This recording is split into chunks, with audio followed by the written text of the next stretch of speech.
We will now move into our public meeting. We'll give them a chance to change the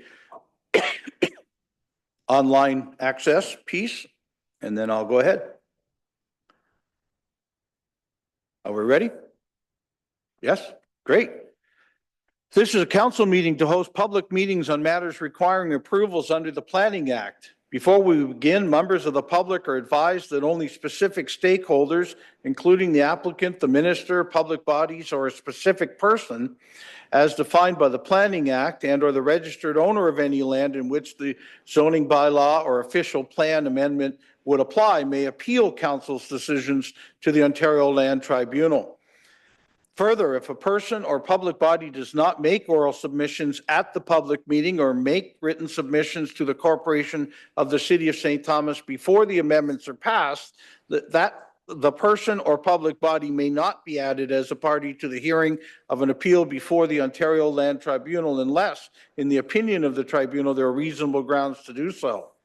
Those wanting to be notified of council's decision on any application should email customer service at customerservice@stthomas.ca, indicating which public meeting they wish to be notified on and providing their name and address. Those who do not have access to a computer and wish to be notified can call customer service at 519-631-1680, extension 0, and provide that same information. Do any members of council have a disclosure of interest concerning any of the matters on the agenda? Seeing none. Madam Clerk, what method of notice and when was the notice given for the public meeting to the public for these meetings? Your Worship, notice was given in the St. Thomas Times Journal on Friday, February the 14th, 2025, and in accordance with council policies, notice was also mailed to property owners within 120 meters of each of the properties that are subject to this public meeting. Okay. Then we'll call to order public meeting number 1, 2228 John Street, the official plan and zoning bylaw amendment. I'll call this meeting to order and advise that this public meeting is required by the Planning Act to afford any person an opportunity to make representation with respect to the proposed official plan and zoning bylaw amendment to consolidate the designation and zone across the property in support of the existing food bank use on the property located at 22-28 John Street. I'm going to introduce Mr. McComb, who will lead us through some of the rest, the background of the proposal and what else we're accomplishing today. Thank you, Your Worship. Members of council, those in the gallery who may be in attendance for this particular public meeting. On the overhead right now or on the screen, you can see a location plan showing the location of the subject lands on this first meeting. It is commonly known as the Elgin St. Thomas Food Bank, also where the Legion is located as well. Yes. On the next slide, we have an aerial photo again showing the subject lands. This amendment or these amendments really are a housekeeping matter. The property is currently in 2 designations in the official plan and in 2 different zones. And so if the Legion or the food bank need to do any changes, it would require them to keep coming back and seeking public or Planning Act approvals. So we're going to consolidate it under 1 zone, and that will help them move forward.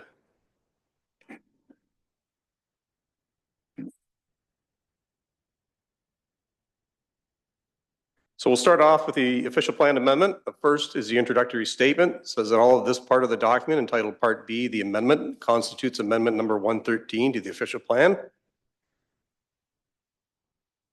Going on Part 2. Item 1 says the area shown in the attached Schedule A land use plan numbered 113 and enclosed in heavy solid lines is subject to the amendment contained in Item 2. And Item 2 states that Schedule A land use plan to the official plan of the City of St. Thomas is amended by redesignating the lands shown enclosed in heavy solid lands and numbered 113 from residential to Talbot Central. And here's a copy of the Schedule A, and on the inset right in here is the subject lands being shown as they're currently partially within the Talbot Central designation. They'll be completely in the Talbot Central designation as a result of this amendment. And finally, Part 3, implementation interpretation, simply states that the implementation and interpretation of the amendment shall be in accordance with the respective policies of the St. Thomas official plan. There's a concurrent amendment to the bylaw. Starts by saying that zoning map 10 is further amended by zoning the land shown outlined in heavy solid lines in Schedule A here too as C2. Such schedule shall be added to and form part of bylaw and be known as special zoning map 10-11. Before I show you the map part 2 just states that the provisions of subsections 13.1, 13.2, 13.3, 13.4, and 13.5, and that's the applicable regulations for the C2 zone, shall apply to the subject lands. So here is the zoning map part, and as you can see, it's just that very northerly part of the subject lands that have to go into the C2. Everything else is already zone C2. So it's just that very northerly section. Part 3 states that in anticipation of the eventual consolidation of the bylaw, we have a Schedule B to the amendment, which is zoning map 10, consolidated to include all changes to that map part to date, including this amendment. Again, we have the consolidated amendment and the subject lands down the lower part of the consolidated schedule, and that is the draft, Your Worship. If there are any questions. Thank you, Mr. McComb.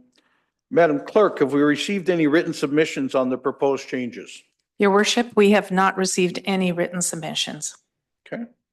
I'll ask council next if they have any questions of Mr. McComb or on the changes. Seeing nothing from council, then I'll now open the meeting to questions from the public, both in person or online. If you're listening on your computer, tablet, or smartphone, please click the raise hand icon. And if you've been called into the meeting using a telephone, that will mean please dial *9. The questions will be taken in the order in which they come in.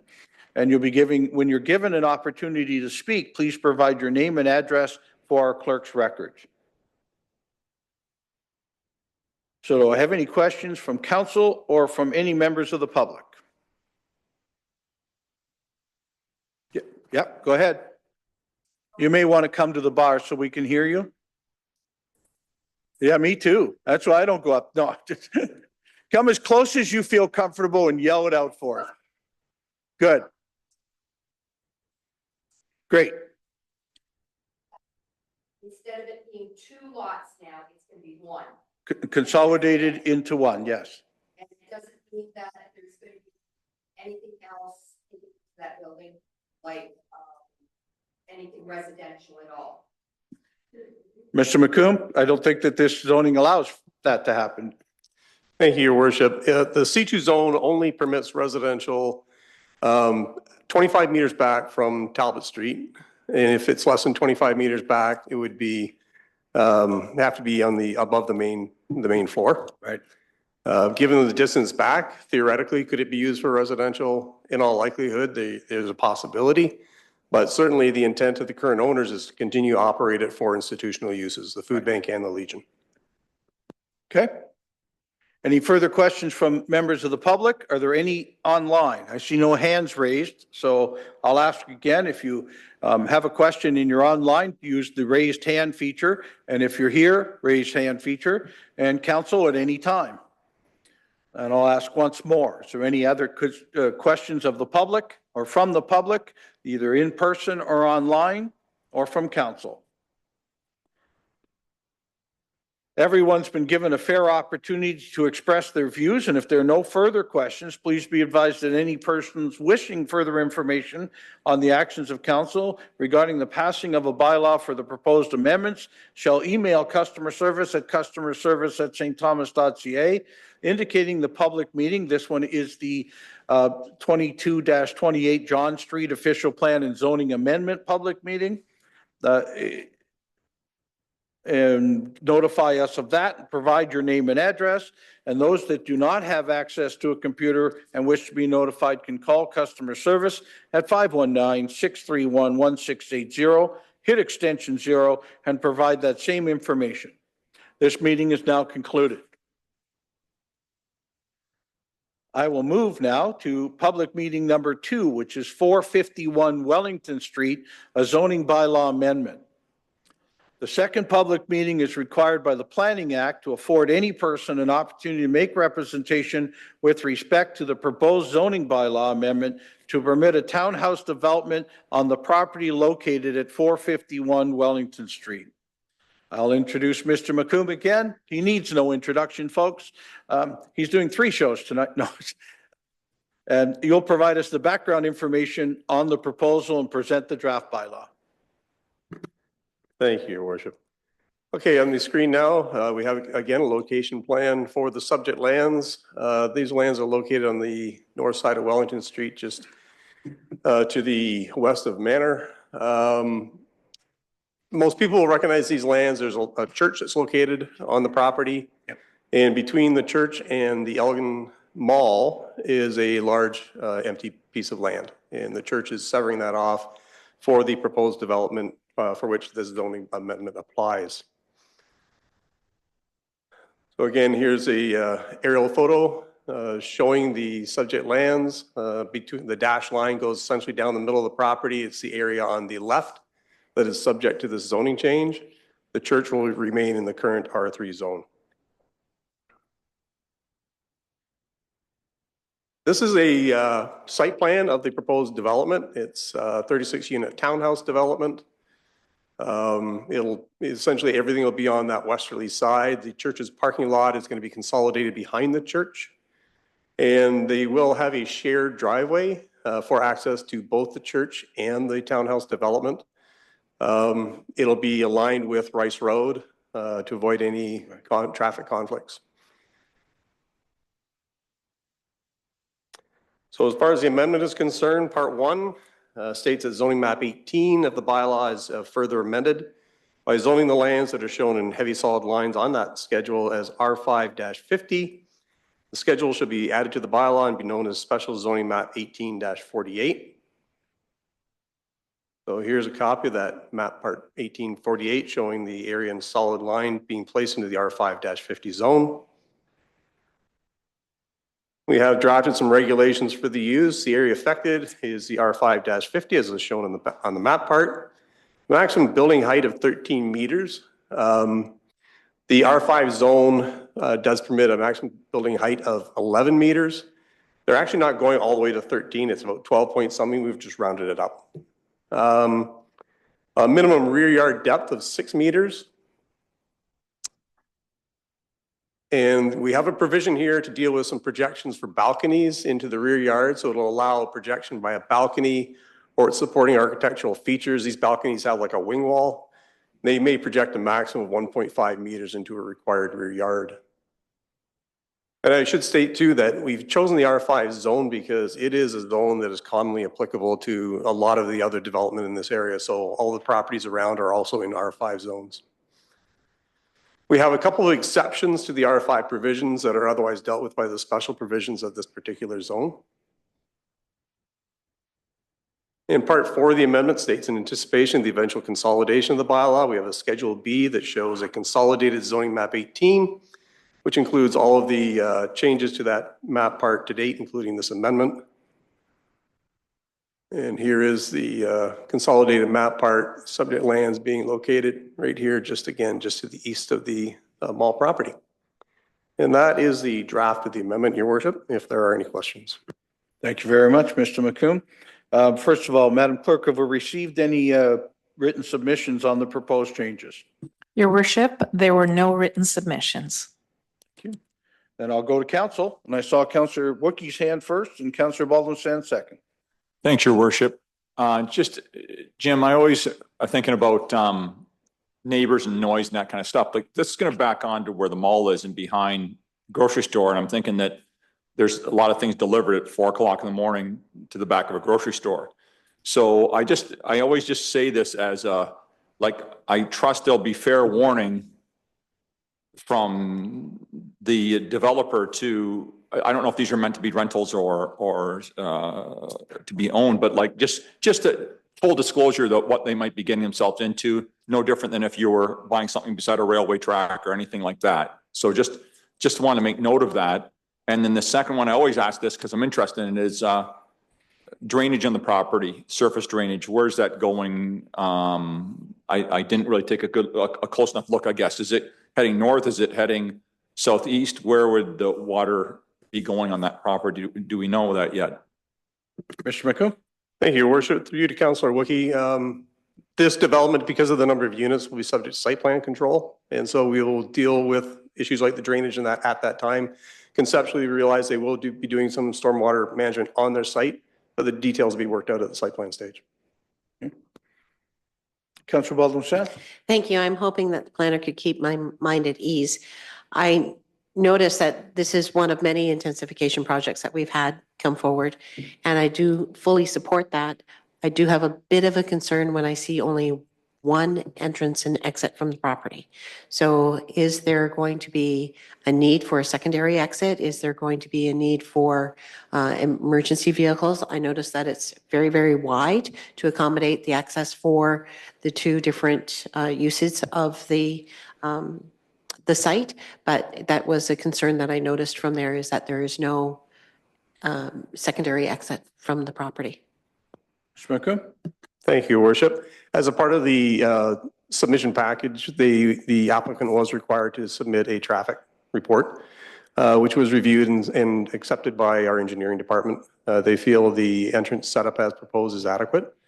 The church tends to be, as most churches are, busiest on a Sunday morning or whatever programming they may have in an evening or a daytime, but tends to be busier in the Sunday mornings. But, you know, we feel that the proposed setup for access and that will be adequate for this particular development. And we think this is a great use for an underutilized piece of land. Yeah. Councillor Herbert. Thank you, Worship. I think we've had this discussion once or twice before, but what about sanitation? Is garbage going to sit right out in front? Can the trucks get in and things like that? So. Mr. McComb, take it, it's probably site plan there too, but. Your Worship, you're absolutely correct. That'll be a matter to be worked out at site plan. The number of units that are here on the site, I'm not sure if our collection rules would allow the trucks to go into the site or not. It may be problematic from having to, back up down the individual lanes and having to back out. But that's an issue that we will sort out with the developer at the site plan approval stage. Further questions from any council on this issue? All right, we'll now go to questions from the public. So again, if you're listening on your computer or on your tablet or on your smartphone, or if you're here in person, if you're listening on a device, click the raised hand icon. And if you've called into the meeting using a telephone, please dial *9 as a way of letting us know you'd like to be heard from. The questions will be taken in the order in which they come, and when given the opportunity to speak, please provide your name and address for the clerk's record. Do I have anyone wanting to participate online or in person? Go ahead. Question, sir. Name and address first, I guess. Mr. Mayor, my name is Paul Hind, last name is spelled H-I-N-D. I'm a planner with Strict Valley Management representing our client, 15841-631 Canada. Great. The SPM address for the record is 1599 Adelaide Street North, Okay. London, Ontario, N as in Norman, 5X4EH.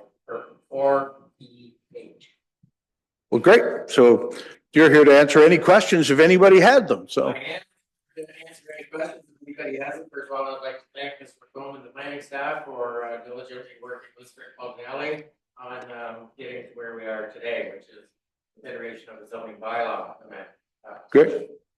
Mr. McComb did indicate that we are still subject to site plan control, and we will be submitting a site plan full submission package for review subsequent to the zoning coming into place.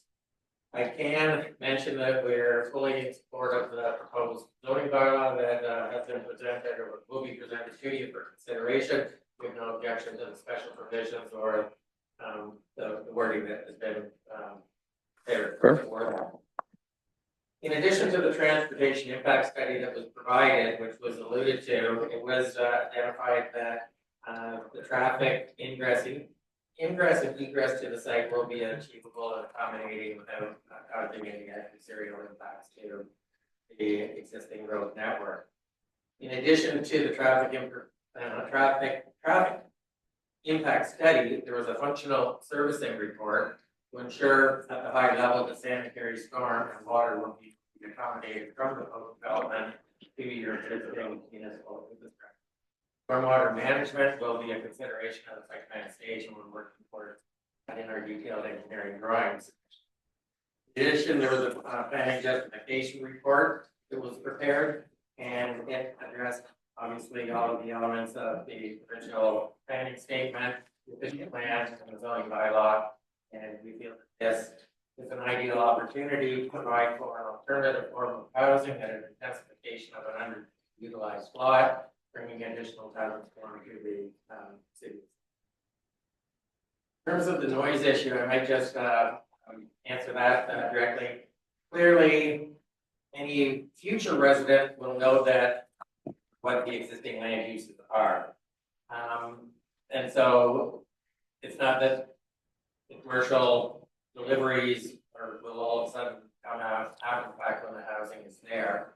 The blocks have been specifically oriented so that wing walls are facing all of the commercial to the west. And so there will be no units facing with windows, bedrooms, or anything facing a west or east orientation. All of the windows are north and south orientation. Wind will be addressed at site plan control. In terms of sanitation, we've looked at that as well. And right now we're proposing to have private contractors come in to pick up at a centralized location, waste collection. We've tweaked the site plans a little bit to ensure that there's radius and turning maneuverability on site in the event that we are able to have further discussions with the municipal. We have that prepared already, so we needed to make sure that we weren't going to be needing any other special provisions other than the two being requested right now. One being height of 12.22 meters will be the maximum height of the building, and the other one is because the balconies are permitted encroachment into the rear yard, the wing wall that supports the balcony, and so we just wanted to make sure that at a building permit stage, that there won't be any confusion that it's either not a balcony, it's actually a wing wall supporting that balcony. So that's. Be happy to answer any other questions if I'm afforded the opportunity to further. Answer any questions might come as a result of further. Well, hang on. If any member of council has a question, Councillor Gibson. Thank you, Your Worship. Thank you very much for coming in. It's not unusual to have you up there. So you've spoken about contract.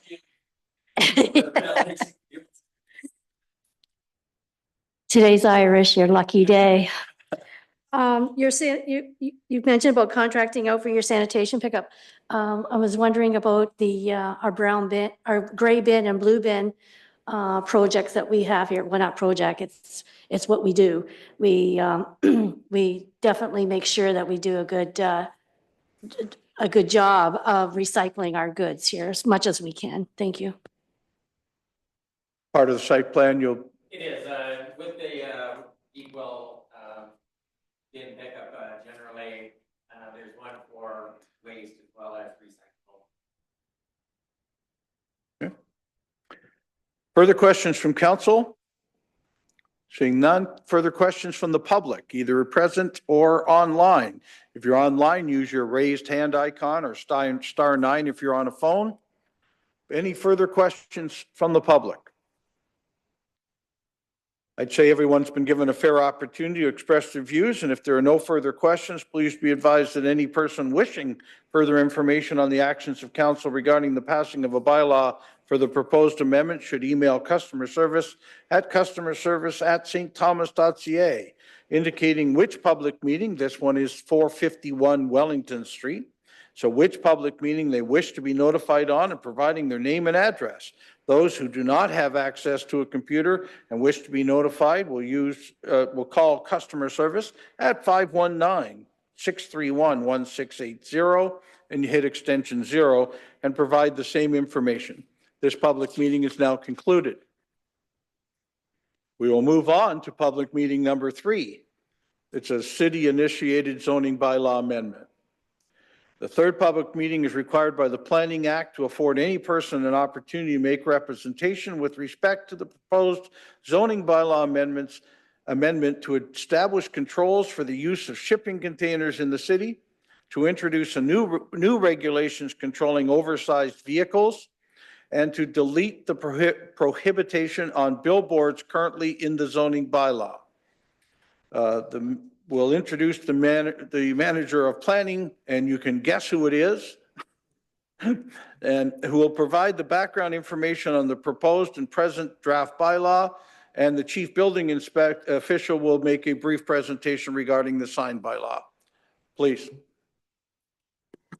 Thank you, Your Worship. And I want to just note that this may be my last public meeting in front of council, so I'll be retiring at the end of April. We're not allowing it. I'll give you a note to take home. Okay, so this is just basically a housekeeping amendment for the bylaw to deal with a few issues that have come to staff and council's attention over the last year or so. And so we have drafted an amendment to deal with a few matters. The first one deals with shipping containers. And coming up with these regulations, we did do a peer review of a lot of other bylaws that do have provisions or regulations in them to deal with shipping containers. And so we've proposed a couple of things here. First of all, a definition.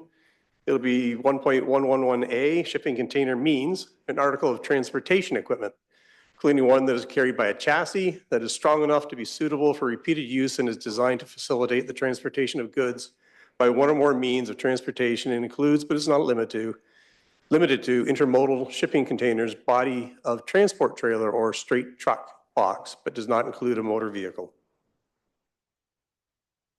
So going on with the proposed regulations, so this is going to be placed in the general provisions section of the bylaw. It'll be a new subsection 4.1.19 dealing with shipping containers. It says that the use of a shipping container on any land in the city is subject to the following provisions. A, for accessory storage. I, shipping containers are not permitted as a permanent accessory structure in any residential or mixed-use zones or within the Downtown Heritage Conservation District. Going on, part 2 says that shipping containers may be permitted in residential zones or in the HCD on a temporary basis for time periods not exceeding 2 months for moving purposes or 4 months during times of a major renovation. The renovation time period may be extended at the discretion of the chief building official to account for possible construction delays. Part 3, shipping containers may be permitted as an accessory structure in the major commercial, secondary commercial, highway commercial, and power center zones. The shipping container must be located only in the rear yard of the lot. In part 4, shipping containers are permitted as an accessory structure in the employment zones. Location to be limited to an interior side yard or rear yard, and in the business employment zone, shipping containers are only permitted in a rear yard. Part B is dealing with creation of buildings. Shipping containers may be used to create a main building on a lot, including a residential dwelling, subject to the following. The shipping container will be considered a structure. The container will be subject to standard requirements of this bylaw for setbacks, coverage, etc., and the shipping container will comply with the Ontario Building Code and Fire Code. Next part of the amendment deals with signs. Part 3 states that the bylaw is amended by deleting subsections 1.11 and 4.1.14. So 1.11 is a definition of a billboard, and 4.1.14 is a general provision that basically prohibits them. Part 4 is a new general provision replacing the old 4.1.14 with a new one dealing with signs. It says, for the purpose of this bylaw, signs of any type shall not be considered structures. We put this in here because signs on site plan approval can sometimes be problematic. I mean, technically they are a structure and they would need to comply with the setback requirements. So we're saying for the purpose of the bylaw, signs not considered a structure. 2 says that signs shall be regulated by the city's sign bylaw, as may be amended from time to time. And signs may also be regulated through the site plan approval process. Finally, for oversized vehicles, and this part of this amendment is simply a deletion and replacement of 2 subsections. They currently regulate oversized vehicles by weight. It's been problematic for bylaw enforcement officers because How can you tell what the weight of a vehicle is? After an owner takes possession, they can do modifications which changes the weight of the vehicle. And it may not be what's shown on the card that's on the inside of the door of the car. So it's much simpler for bylaw enforcement to deal with them on a size basis. So we're deleting the two subsections, which is 4262 and 4265, and replacing them with the two new subsections. So the 4262 states that subject to other provisions of the bylaw, a parking lot, parking space, or residential driveway may be used for the parking of the number of vehicles that are listed there, or a truck not exceeding a maximum height of 2.4 meters or 7.9 feet from the ground, a maximum width of 2.4 meters, or a maximum length of 6 meters or 20 feet. The 6 meters is kind of key because in residential zones, we have a front yard setback typically of 6 meters. So if you got a vehicle that stretches beyond that, part of that vehicle is going to be in the road allowance, possibly over the sidewalk. So that's why we've got the 6 meters there.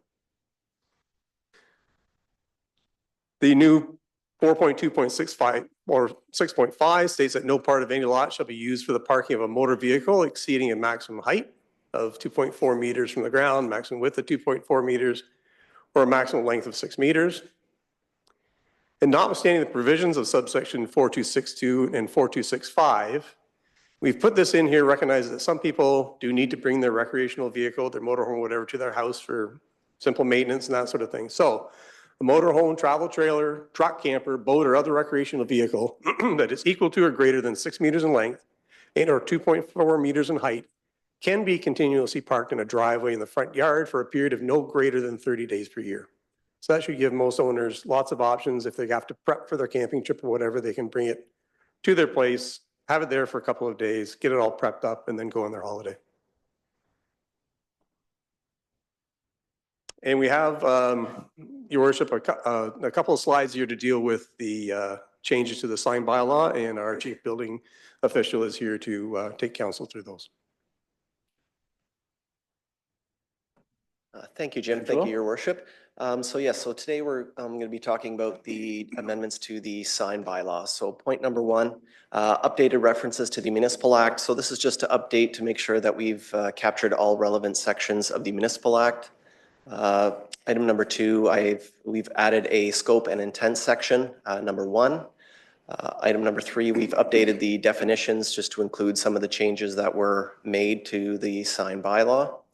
Item number four, added interpretations, administration and permits section, number 3 in the bylaw. And again, this is to add some clarity for the enforcement for permits and additional just clarifications that weren't in the existing bylaw. Item number 5, we added a prohibition section, which is number 4 in the bylaw. Item number 6, added section 8 for billboard signs. This is again added to facilitate the removal of the prohibition that was currently in the zoning bylaw. This section now includes setback requirements, basically removing everything from the zoning bylaw, and the sign bylaw will now cover all aspects of sign installations.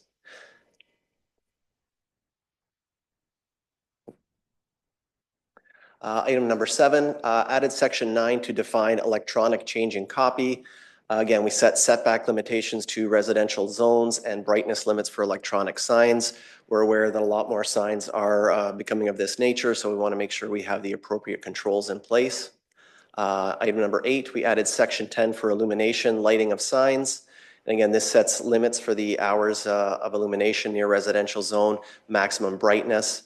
We've also included language that we can ask for essentially a light report if we have any concerns about how bright the sign is going to be, if it's going to be causing any issues to neighboring properties. Item number 9, we've added section 11, which clarifies offenses and penalties. Item number 10, added section 12 to cover orders to remove, repair, or replace, sorry, I misspelled that. And added section number 13, which clarifies inspection. That is all I have. Okay. Well, let's first ask, Madam Clerk, do we have any written submissions on these proposed changes? Your Worship, there were no written submissions. Right, then we'll go to council. Councilor Herbert, I saw your hand. Councilor Peters, you're next. Councilor Thank you. Baldwin stands to follow. Thank you, Worship. Well, I find this very interesting, all these draft bylaws and everything. I guess the first thing came to my mind is enforcement. How do you enforce it? Is it complaint driven? Like you, one part I saw, you could park a vehicle or something for 30 days a year. Who keeps track of that? You drive around every day, 1, 2, like the enforcement must be unbelievable. Does the bylaw officer drive around? Whoop, I see something and then worry about it? Or are they complaint driven? From my limited experience, most times it's complaint driven. Anyway, I don't know how you enforce all these. Difficult in my mind. Thank you. Gentlemen, any comment on on that from Councillor Herbert? Thank you, Your Worship. Councillor Herbert is absolutely right. Bylaws are enforced on a complaint basis. We simply do not have the staffing resources to patrol the city looking for problems. Right. The key to these changes is it will at least provide provisions in the bylaw to give some teeth for, especially for things like shipping containers, we didn't have teeth. Right. And in terms of enforcement for the oversized vehicles, it gives a more, say, regular basis upon which bylaw enforcement to be able to enforce the bylaw rather than the weight, which can be very subjective and hard to prove. Councillor Peters, and then Councillor Baldwin Sands.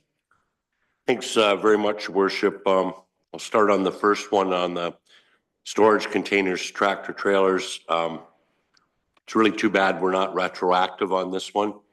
I know we can't do that, but I have to look at one on a regular basis in a neighbor's yard. And if even if it was painted, it might make a difference. But I have to read Costco every day or something like that. Anyway. Remind you if you're shopping. Yeah, I know. But how do we deal with having been driving the 401 quite a bit lately? I see a certain developer who utilizes tractor trailer trucks to get around some sort of sign bylaw. I'm assuming that developer owns the land. This bylaw will have the ability to stop someone from doing something like that? Or will that be part of a kind of like a 30-day provision as well too? A few other questions. Yeah, let's start with But that I think you know the tractor trailers I speak of. Your Worship, through to Councillor Peters, I'm very aware of the trailers that you're talking about. I'm not sure how that particular developer is getting away with it. I would assume that it has something to do with MTO's control over signs along the 401 corridor. And yet it's not a sign, technically, it's a trailer that's being parked.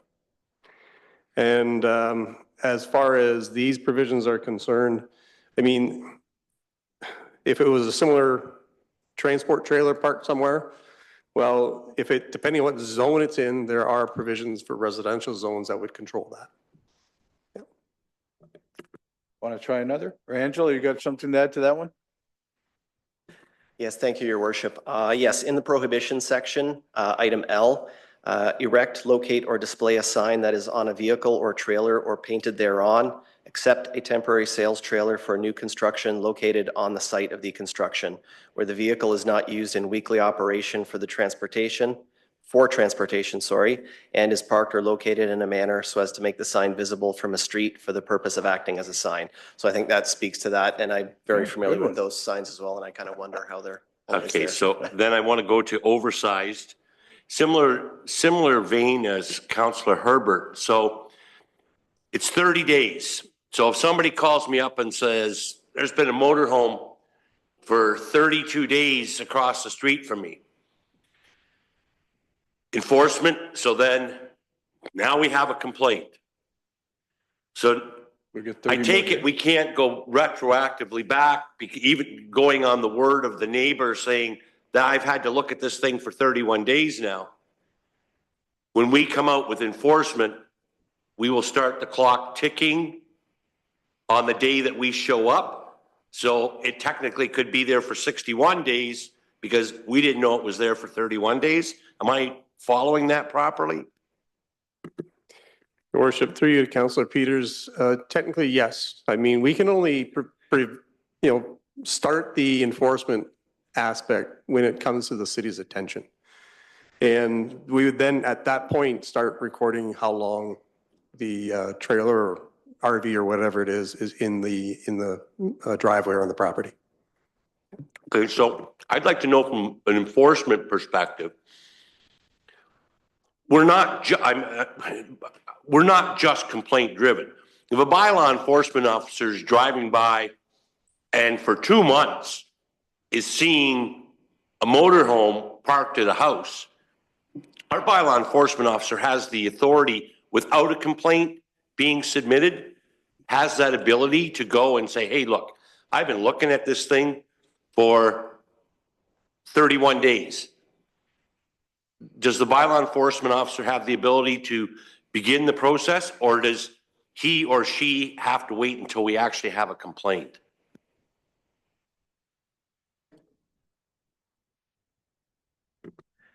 Yes, thank you, through your worship, to Councillor Peters. It's going to depend. So I mean, I can't speak for all of bylaw, but I know for our property standards inspector, as well as my building inspectors, basically what I've told them is if during the normal course of your duties, you see something that's not right, you're obligated to deal with it. Now, it does become a little bit more difficult, but I would suggest that if somebody is driving by, they shouldn't be just driving with their blinders on, kind of ignoring everything, just saying, oh, I've got a complaint here, so I'm only going to this address. Again, I'd like to think that if they do see that trailer in there all the time, they would kind of make a mental note saying, hey, this has been here an awful long time, and maybe just start to track it internally. That's a conversation I can definitely have with our property standards inspector, and I can bring it forward to the bylaw inspectors as well. Good, because I noticed there's another out-of-town example that I drive by on a regular basis on Wellington Road across from Regina Monday for a towing company of a vehicle that has been sitting there 20 years. for years. Yeah. And I cannot believe, I don't feel right making a complaint about something in London, but I can't believe Tom Bradish from Glanworth hasn't complained about Agreed. this thing. Yeah. And it's been there for years.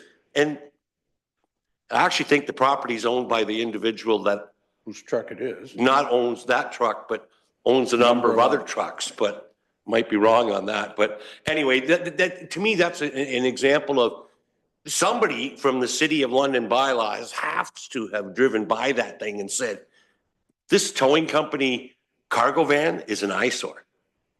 But anyway, I don't live in London. And We're thankful you don't. and then I'm going to have a question on signs. So Go ahead, Mr. McComb, and then we'll go back to the signs. Thank you, Your Worship.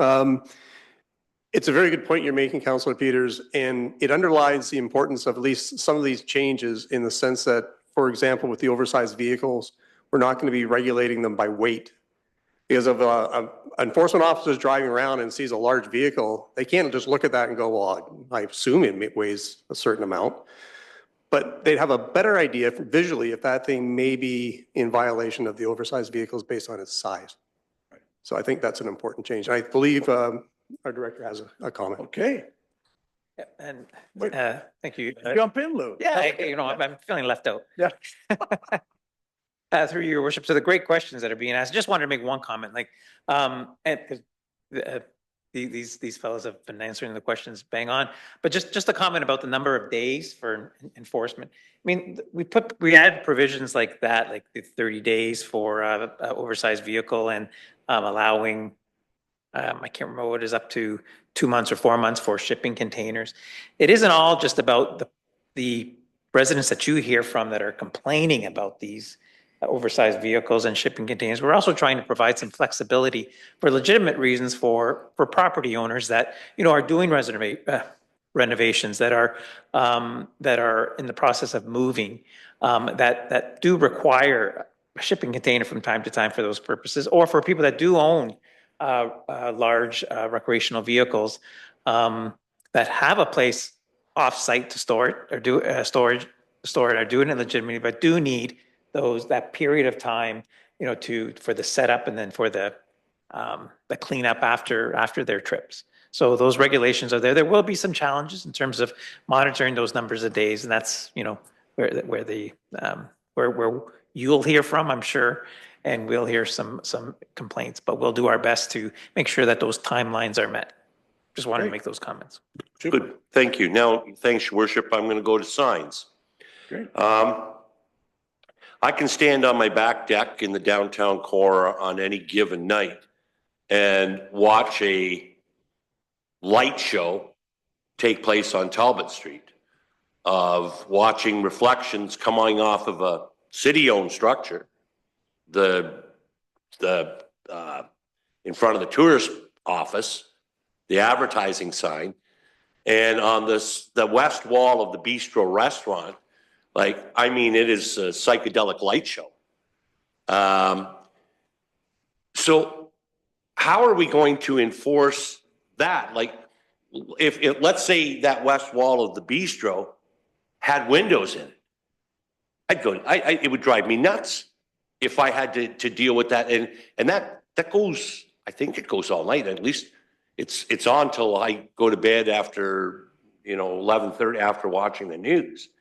But how are we going to enforce that one where one person's tolerance of flashing lights and lights can be at one level, and someone else could look at things, the light level in a total different fashion? So how do you play judge and jury on these new flashing billboards? Like, again, driving the 401 a lot, these new ones now that they put up at the service centers, I can see, I know from 2 kilometers away, I don't even have to look at the sign anymore saying service center in 3 kilometers.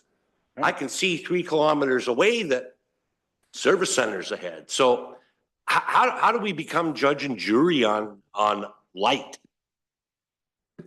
Yes, through the chair. So basically in the bylaw, we do have limitations set for maximum brightness according to the time of day, as well as how fast the sign can change over its signage. So that it has to stay on for a certain amount of time. You can't have flashing lights. They are specifically prohibited. You can't make it look like a traffic sign. So we do have some controls, as well as we can ask for a photometric plan. So if there are concerns, like the signs that are currently here were not subject to any of these provisions because none of them were in the previous sign bylaw. But moving forward, any new signs we would ask for specifically to be detailed on the drawings. What are your maximum light levels, making sure that they adhere to the times in the bylaw.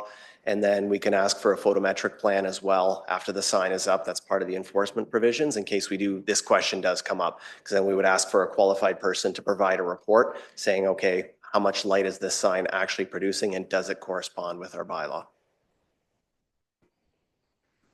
Councillor Baldwin-Sands, you were next. Thank you. Most of my questions were the same as Councillor Peters, so I'll be brief. First thing I want to say is congratulations. When was this bylaw, when were these bylaws last updated? Are there multiple dates or? Just a clarification, Your Worship. The bylaws, you're talking about the sign bylaw or the zoning bylaw? Yeah, okay. Well, the zoning bylaw does get updated on a periodic basis. For like a general housekeeping matter like this, it's as we start to notice certain issues that are come back to us on a more frequent basis, then we think, well, it's about time we change the bylaw or updated it to deal with it. And the sign bylaw, I think we're on our 3rd iteration. So I believe it was 2018. I believe it was the last, 2016 or 2018. I don't remember exactly. Yeah, go ahead.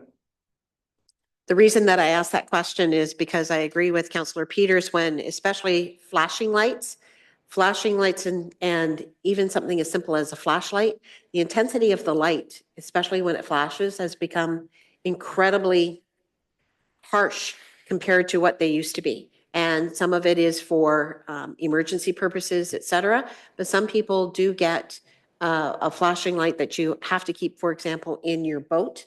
But if you look at the intensity and the amount of light that can throw, it's really, it's impressive, but it's much more than it used to be. So that's why I look at those flashing billboards. I am not talking about the ones on the 401, but I specifically am thinking about the one right at First Ave, where there is a residential building going up. Those lights change very, very frequently and with increased intensity. So I'm kind of concerned that we might be having down the road more people generating complaints about those types of billboards. Also, as I said, about the light intensity, especially when we have reflection and snow and ice reflection, how that increases the intensity.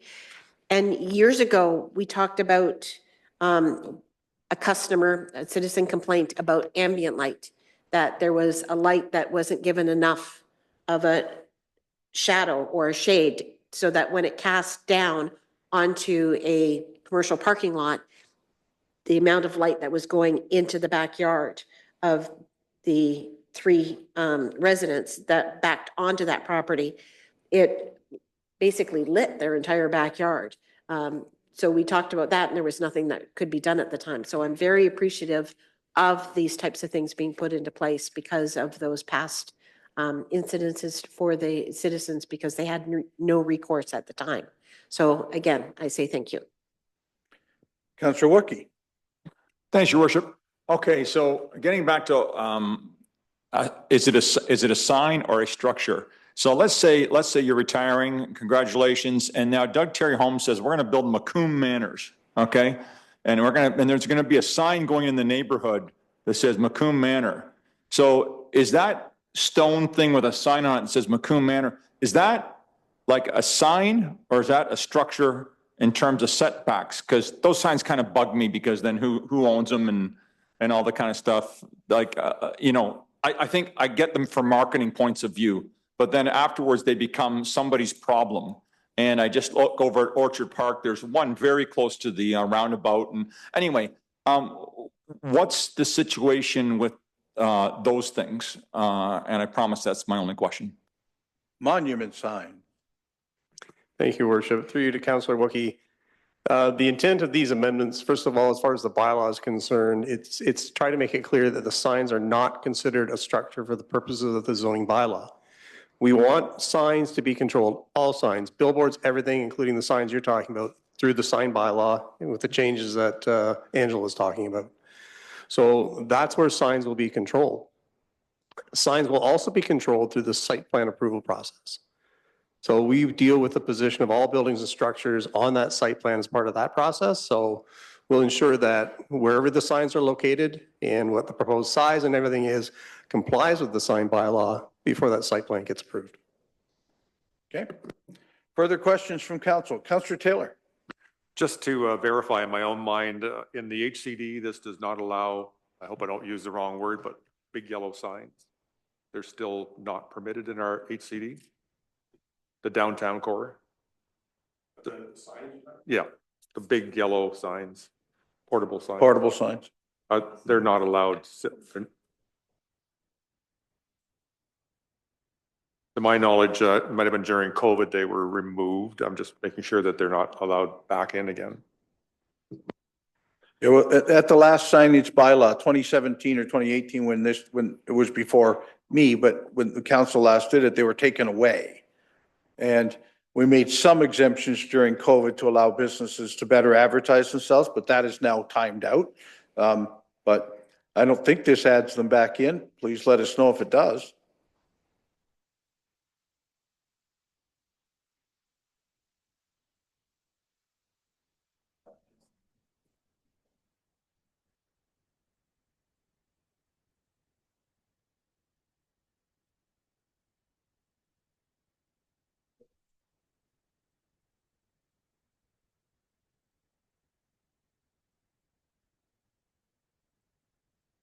Go ahead. Yes, thank you, through your worship. I will double check and to confirm that. Like right now, advertising signs on public property are permitted to an A-frame sign only. So that would be on the sidewalk, Right. anywhere in the downtown district. So I don't believe we added that in there, but I will look into it. For each retail business, no more than one A-frame advertising sign is permitted on the city sidewalk in front of each business, only permitted during the hours of operation of the retail business. Okay. And I believe in town, portable signs like portable yellow signs or whatever they are, is allowed on one per business site. So we didn't get into, but anyway, you can help us with that. If nothing changed on it, it should still be that way. I had a question about billboards. We've mentioned billboards a couple of times. What has changed from a billboard other than it's no longer a structure? Your worship, the bylaw contained a prohibition against billboards. Yeah. They're just not permitted, period. And The yet we way a have some, billboard was defined is a certain area. right? So traditionally, we think of a billboard, we think of these, massive signs. Right. But they didn't necessarily have to be that big. And so we've had, and especially in some of the commercial areas, requests for pylon signs that by the surface area, the actual sign itself, technically it's a billboard. And so council's already had a couple of occasions where they've had to come back and ask for special permission. It was staff's thought that billboards are signs and they should simply be controlled through the sign bylaw like every other sign. It's not the best mechanism to control signs through the zoning bylaw. Okay. And that's what I thought we were saying. So still allowed and still allowed under certain dimensions. And as Councillor Peter said, lumens and other things, right, going forward. But it's no longer now done by site plan at that approval. It's a signage bylaw. It's done through the signage bylaw and through site plan control. It's just not part of the zoning bylaw. A It's zoning not a bylaw. zoning bylaw regulation to deal with the billboards anymore. Okay. I'd just like to say, I also appreciate Councillor Baldwin Sand's comments about the intensity of light. And I think it's getting worse and worse with headlights on cars. I mean, they're Oh, just yeah. getting brighter and brighter and brighter. Yep. So You're near retirement? No, never mind. It's, I'll leave the age thing alone. I'm just getting back to the Yeah. temporary signs. So Yes. we did make a change there. So those signs will now require a permit moving forward through bylaw. So there will be a monthly fee that's going forward, and that was done in consultation with our bylaw group. And we have changed it to allow more than one, but there can not be within 30 meters of another temporary sign on the same property. So we did make a change there to allow more than one. So if there are concerns with that, I'm happy to take those concerns away and Yeah. revisit it. Again, this bylaw, I've kind of modeled it off of several other bylaws, Yeah. but we did make that change there. So we are asking for permits for Right. them so that we can keep a bit better control to make sure they just don't start popping up I everywhere. love the permit piece, but I now see 5 signs along Wellington on a certain piece of property there or across the Walmart property even. We've been limiting it to 1 and now it's every 30 feet. That will be a lot. So Councillor Peters? Yeah, I mean, so there's some empty pieces of property in town. I just see a number of portable signs going up now every 30 feet rather than you're allowed 1. Meters, 30 meters. Okay, meters. I still don't know metric very well, so go ahead. About, yeah, approximately 100 feet. I mean, if there is a concern with that, I'm happy to take that away and look into it a little bit further. If the desire is we want fewer of these, that's something I can take away and look at. Yeah, well, let's get it back. I'm okay with it, but less is always better on these things than more. Councillor Wookie? Thanks, your worship. Years ago, I think it was just myself, Councillor Kohler and Councillor Clark that were on that one when that started. It was quite the difficult process to get these limited. And so I'm a little bit gun shy of loosening things up because I remember what we did. So just my own personal input is I want to be very careful about loosening this up because we went through the ringer trying to get these under some form of control. So that's just my input from my wartime stories. Thanks. I have one last one, if I have nothing else from council, is the Horton Market, which is really run by our Economic Development Corporation, has a couple of storage or shipping containers. Now, I think I just read here, we're now going to allow them in the downtown. Has anybody reached out to you from Horton Market on the storage containers? Your worship, I did hear from Sean Dyke. There you go. And I believe they're trying to secure one more and they're going to hopefully get it on the property before the bylaw comes into effect. That way they don't have to deal with it. I'm looking at Councillor Taylor because I know it's to hold a number of downtown development board pieces of property. We need a place to store it. And so I get it, but Yeah. okay. So an answer is hurry up. That's one possible solution is to hurry up. The other thing that, council should be aware of is that the city is a public authority Right. under the zoning bylaw Right. and can use any land in any zone for the purposes of the public authority. So if it's deemed necessary that you have to have a container there in order to operate the market, That's a decision the city can make. The city may wish to enhance the looks of them a little bit. Right. Because they do abut some residences. And, just to make them look a The little bit better you're going to nicer. hide them. And as Councillor Peters says, he has to look at an advertising board every night. So I get it. Okay. Further questions from council on these three issues? We'll open it to the public. We now have the ability to have the public if it looks like it would have to be someone online. I do have someone with a hand up called Regis. So if we invite you in, please share your name and address and then your question, please. Thank you. Thank you, Are you Mayor. open? Are you here? I see you're unmuted. Go ahead. Yes, thank you, Your Worship. Regis Trudell from 21 Warbler Heights. First of all, I'd like to commend council and the city for allowing this type of participation by the internet. I think it's very useful. I want to zero in on the amendments there for the shipping containers. I always cringe when I see them in the neighborhood. I'm just wondering, would the two or three things here. One, would the definition include a garbage, one of these big construction garbage containers that you sometimes see in driveways? My second question is, I think it was alluded there too with the market, but does this mean any container that's on a property today would become a legal non-conforming use and wouldn't be regulated? And thirdly, if it is an existing container, non-conforming use, if it's moved on that property but still on the same property, does it still maintain its legality as a non-conforming use? Thank you.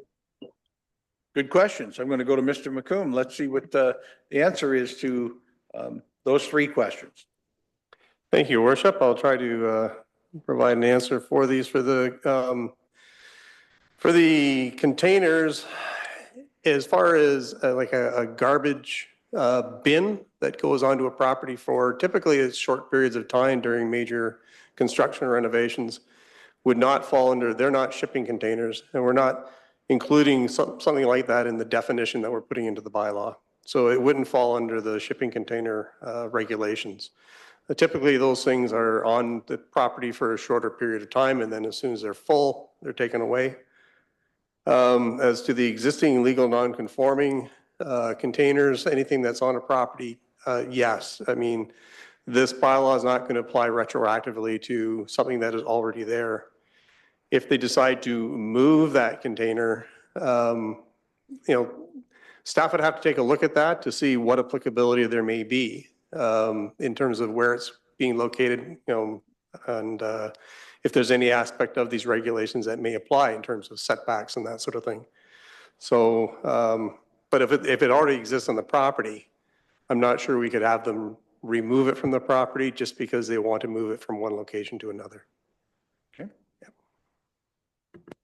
It would be a very rare occurrence. There is not many of them there, and so you'd agree with that'd be the case? All right.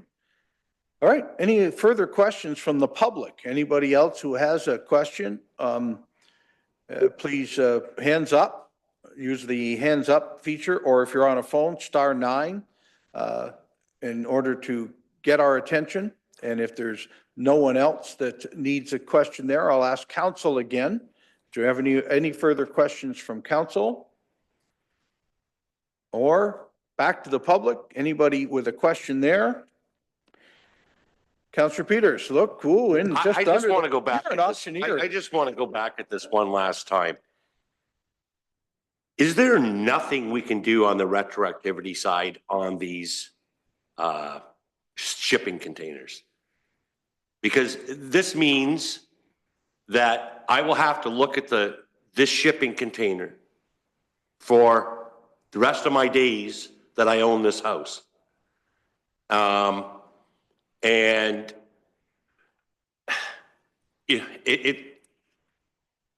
it's ugly. And all those arguments that were used about that one on Fairview, I don't know what was stored in that. What kind of leaching is coming out of that thing and polluting the neighbor's house that could be then coming over to my house. And then I go to sell my house and somebody does an environmental report and says, oh, you've got leachate on your property that came from my neighbor's shipping container. You know, and I feel for this one that backed onto, is it Kavanaugh or Trevithick? Kavanaugh, that those people like me are going to have to look at this forever and ever. And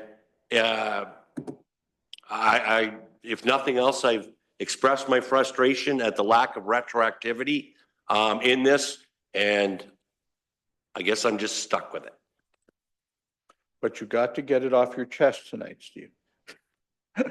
But I get it. I understand. You know, we can make all sorts of laws, but we can't seem to fix some bad ones that were there before us sometimes. Mr. McComb? Thank you, Worship. You're correct. And Councillor Peters, I mean, it's regrettable that we can't apply this retroactively and go after the ones that are already there. I'm not sure if any of them from a building code standpoint, I mean, the building code has changed as far as the size of structures that can be regulated. And a lot of the shipping containers that end up on properties meet the size that you don't require a permit for them. So, okay, so here's the question. So if an existing shipping container doesn't meet setback requirements, can they be forced to move it? So if it is too close to Fence line or property lines, and if a complaint was lodged, can they be forced to move these things to make it compliant, even though it went in, you know, it was there before I bought the house. So I knew it was, you know, I knew it was there, but I never thought about, I know how it's placed on the property and it's right abutting the fence. Can something be done about that? Your Worship, we'd have to give some consideration to that. I mean, the bylaw today has been silent on shipping containers, but if the container is being used essentially as an accessory structure, then it perhaps would be subject to the setback provisions. Now, in residential zones, an accessory structure located in the rear yard only has to be 0.3 meters from a lot line. So if it's right up against a lot line, it wouldn't take them much to comply. They just have to pull it back a little bit and they would comply. something to check. Any other questions from council or from the public? Everyone's been given fair opportunity to express their views, and if there are no further questions, please be advised that any person wishing further information on the actions of council regarding the passing of a bylaw for the proposed amendment should email customer service at customerservice@stthomas.ca, indicating which public meeting they wish to be notified on and providing their name and address. Those who do not have access to a computer and wish to be notified should call customer service at 519-631-1680, hit extension 0, and provide that same information. This meeting is now concluded.